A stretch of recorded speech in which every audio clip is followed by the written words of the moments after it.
Hello mister Siddaramaiah, ಮುಸ್ಲಿಮರ ಹೋಟ್ ಬೇಕು, ಗೆದ್ದ ಮೇಲೆ ನೆನಪಿಲ್ವಾ, ಗೆದ್ದ ಮೇಲೆ ನೆನಪಿಲ್ವಾ.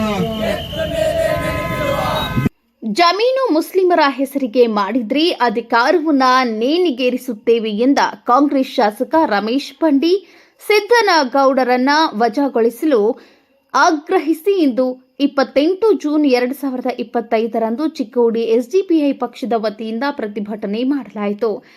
ಈ ಸಂದರ್ಭದಲ್ಲಿ ಬೆಳಗಾವಿಯ ಜಿಲ್ಲಾಧ್ಯಕ್ಷರು ಮೌಜುಮದ್ ಮುಲ್ಲಾನಿ, ಜಿಲ್ಲಾ ಕಾರ್ಯದರ್ಶಿ ಜಾಕಿರ್ ನಾಯಕ್ವಾಡಿ, ಚಿಕ್ಕೋಡಿ ವಿಧಾನಸಭಾ ಅಧ್ಯಕ್ಷರು ತಬ್ರೀಜ್ ಶೇಖ್, ಉಪಾಧ್ಯಕ್ಷ ಅಬ್ದುಲ್ ಅಲೀಂ ಪಟೇಲ್ ಮತ್ತು ಪಕ್ಷದ ಸದಸ್ಯರು ಉಪಸ್ಥಿತರಿದ್ದರು.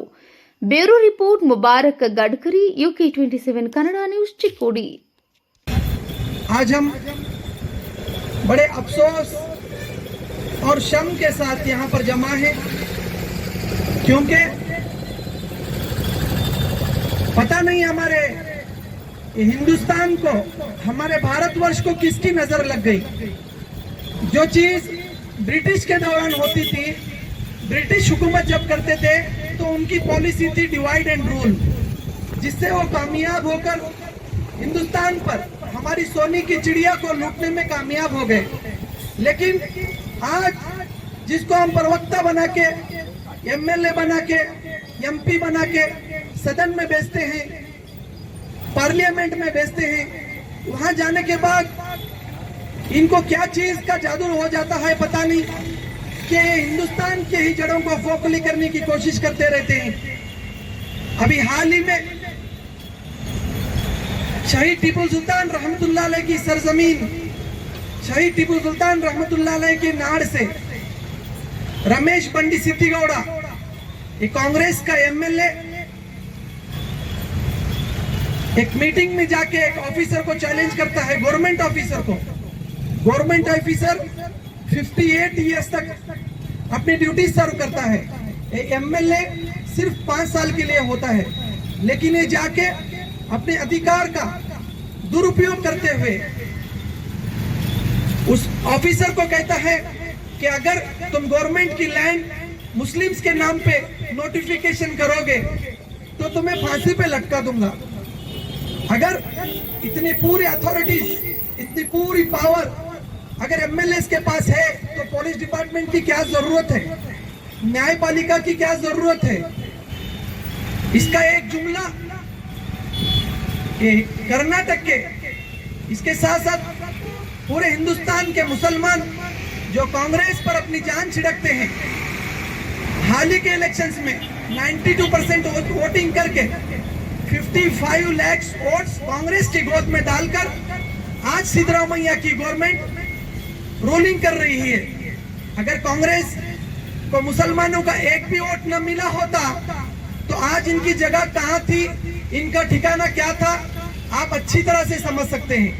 और इसी के साथ साथ मैं हमारे दलित भाइयों को और मुस्लिम भाइयों को भी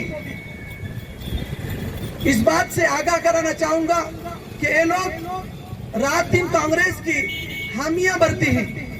भाइयों, आप लोगों ने 1 नहीं 2 नहीं 55 लाख वोट दिए थे. ये बात सुनने के लिए आपने 55 लाख वोट दिए थे कि हमारे ही, यानी जिसको आपने वोट देकर जिताया, एक कांग्रेस का MLA आएगा और आकर ये कहेगा कि मुसलमानों को गवर्नमेंट की जमीन प्रोवाइड नहीं की जाएगी. ये जुमला सिर्फ एक MLA का कहना काफी नहीं है. ये एक MLA कहा या पूरा कांग्रेस का मेजॉरिटी, पूरे MLAs ने जवाब दिया, ये सब एक ही है. यहाँ तक के सिद्धरामैया ने कहा ये भी एक ही है. क्यों? ये MLA मामूली शख्स नहीं है, ये पावरफुल मैन है. एक MLA एक रिस्पॉन्सिबल पर्सन है जो अपनी कॉन्स्टिट्यूएंसी को रिप्रेजेंट करता है. इसके जुबान से इस तरह के लूज टॉक्स ये कांग्रेस गवर्नमेंट के लिए, कांग्रेस पार्टी के लिए सर झुकाने का काम कर रहा है. और साथियों, अब वक्त आ चुका है, ये कांग्रेस जो समझती है कि मुसलमानों को हमें वोट देने के अलावा कोई चारा नहीं. जब बीजेपी गवर्नमेंट थी उन्होंने भी यही किया। कांग्रेस गवर्नमेंट है, इन्होंने भी कोई कसर नहीं छोड़ी कि मुसलमानों को प्रोटेक्शन देने में ये कामयाब है। ये कामयाब नहीं है, ये फेल है। ये लोग मुसलमानों को प्रोटेक्शन देने में टोटली फेल है। ये कांग्रेस गवर्नमेंट टोटली फेल्ड है। इन लोगों ने बड़े बड़े वादे करके आप लोगों के दिल जीते, आप लोगों के वोट जीते। कहाँ है हमारा 2B रिजर्वेशन, जिसको ये कैंसिल करके वापस लागू करने वाले थे।